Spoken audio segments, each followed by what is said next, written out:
เภสัชกรที่ทำสวนได้นิดหน่อยนะคะทุกคนวันนี้ไปพอกันนะเจ้าว่าเจ้าเนี่ยจะปลาเปิ่นๆผีๆมาพออย่างกันนะคะวันนี้นี่เลยค่ะเข้าสวนกล้วยตั้งแต่เจ้าโอ้โหอันนี้คือดอกของส้มโอนะเจ้าส้มโอ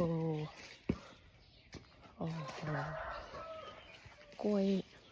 อันนี้ก็จะเป็นกล้วยนะเจ้าอันนี้คุณแม่บอกว่าต้องอันอย่างบุมไว้นะมาพอก่อนเจ้าประมาณเป็นนอก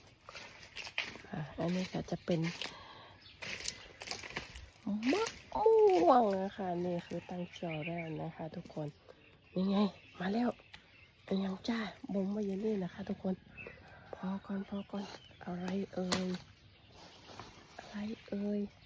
โอ้โหมะระกอค่ะนี่เลยค่ะไปแล้วเจ้าเดี๋ยวจะไปแยกกันต่อเจ้า